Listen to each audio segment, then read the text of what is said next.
हाय दोस्तों, मैं हूँ फाल्गुनी गज्जर और मेरी चैनल भाविशा 9 पे आप सभी का हार्दिक स्वागत है। राजकोट के बड़े चकले के पास बहुत बड़ी लाइब्रेरी आई थी। लाइब्रेरी में कई लोग आते जाते रहते थे। इतनी बड़ी लाइब्रेरी होने के बावजूद लाइब्रेरी के मेन ऑनर की सीट हमेशा खाली रहती थी।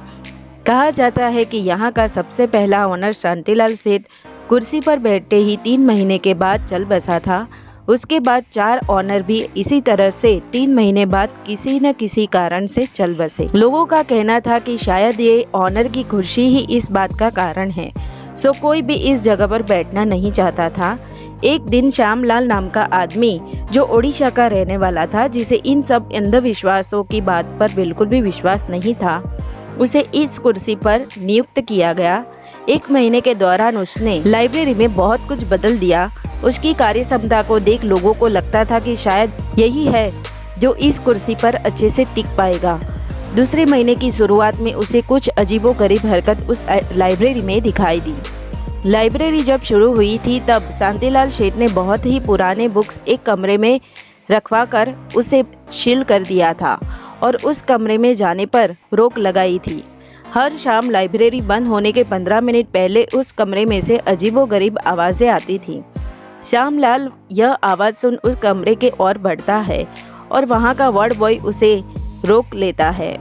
सर, आप वहाँ मत जाइए, क्योंकि वहाँ जाने वाले हर इंसान की मौत हो जाती है।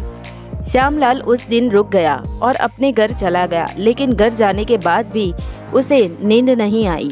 वह आज के ज़माने का इंसान था और वह अंधविश्वास में बिलीव नहीं करता था। उसने सोचा कि भूत प्रेत जैसा इस दुनिया में कुछ भी नहीं है, मुझे उस कमरे के बारे में पता लगाना पड़ेगा। दूसरे दिन लाइब्रेरी खुलने के 1 घंटे पहले वह लाइब्रेरी पहुंच गया। वहां जाकर उसने उस सील किए गए दरवाजे को खोला। खोलते ही वह आश्चर्यचकित हो गया। वहां परफ्यूम की ऐसी स्मेल आ रही थी मानो कि अभी अभी किसी ने वहां पर स्प्रे किया हो। उसने देखा कि लोगों के कहने के अनुसार वहां कई सारी ऐसी बुक्स थी। सच में ही फिर से मिलना दुर्लभ था। श्यामलाल चतुर था, उसने सारी बुक्स देखी और उसकी फोटो भी निकाल दी। लाइब्रेरी शुरू होने का समय हो चुका था। उसने फिर से उसी तरह उस कमरे को सील कर दिया और अपनी जगह पर बैठ गया। उतने में वार्ड बॉय आया। अरे साहब, आज आप पहले ही आ गए। श्यामलाल ने कहा कि हाँ, मैं बाहर अपने काम के लिए गया था, मगर जल्दी खत्म होने पर आज जल्दी आ गया। दूसरे दिन भी श्यामलाल जल्दी आ गया, पर इस बार अलग ही उसने देखा। आज कमरे की लगभग 50% बुक्स गायब थी। उसने वहाँ थोड़ा खाना भी पड़ा देखा, जो बहुत ताज़ा बनाया गया हुआ था। अब श्यामलाल को उस बात में कुछ गड़बड़ है, इस बात की भनक लग गई। उन्होंने इस बात के लिए एक खुफिया एजेंट हायर किया जो इस बात का पता लगा सके।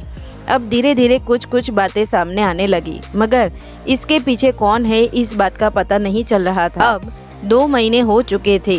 तीसरे महीने की शुरुआत के पहले दिन ही एक कॉल आया जिसमें किसी लड़की का आवाज़ आया। उन्होंने श्यामलाल को धमकी दी कि अगर कुर्सी से खुद नहीं उठोगे तो मैं तुम्हें मार दूंगी। श्यामलाल डरने वालों में से नहीं था। उसने यह बात उस एजेंट को बताई। तहकीकात करने पर पता चला कि यह कॉल लाइब्रेरी से ही किया गया है। वहां पर जाकर चेक किया गया तो वहां कोई सुराग या फ़ोन पर किसी फिंगरप्रिंट के निशान भी नहीं पाए गए।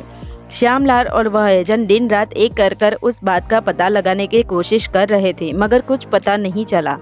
रोज की तरह श्यामलाल लाइब्रेरी जाने के लिए 1 घंटे पहले निकला। रास्ते में एक स्टॉप आया, वहां पर उसे रुकना पड़ा।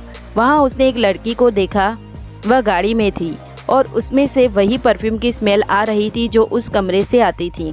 सिग्नल चालू ही होने वाला था और उसने देखा कि दरवाज़ा खुलकर एक आदमी उसकी गाड़ी में बैठ रहा है। उसे देख श्यामलाल को पूरी बात समझ में आ गई।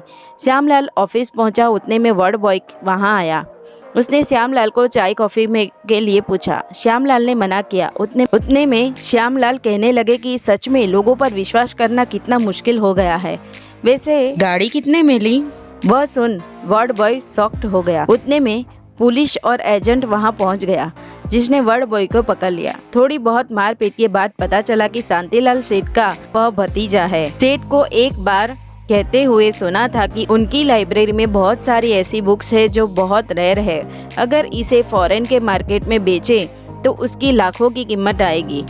यह सुन भतीजे ने लालच में आकर शांतिलाल से कहा कि वह सारी बुक्स कौन सी है वह हम अलग छांटकर एक कमरे में भर देते हैं। अलग होते ही भतीजे ने शांतिलाल सेठ को मार दिया। जब शांतिलाल सेठ की मौत हो गई और उनकी कुर्सी पर जो अलग अलग साहब नियुक्त किए जाते थे तो वह भी इस कमरे में अगर जाते थे तो उन्हें मार दिया जाता था, क्योंकि उन्हें पता चल जाता था कि इस कमरे में जो भी बुक है वो बहुत रेयर है और उनका मूल्य बहुत ज़्यादा है। 2 दिन पहले ही भतीजे और उसकी पत्नी ने बुक्स बेचकर नई गाड़ी खरीदी थी, जिसमें बैठकर वह सुबह जा रहे थे।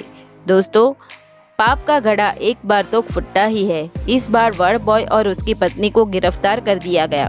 दोस्तों, अगर कहानी पसंद आई हो तो please subscribe my channel. Bye, जय श्री कृष्ण।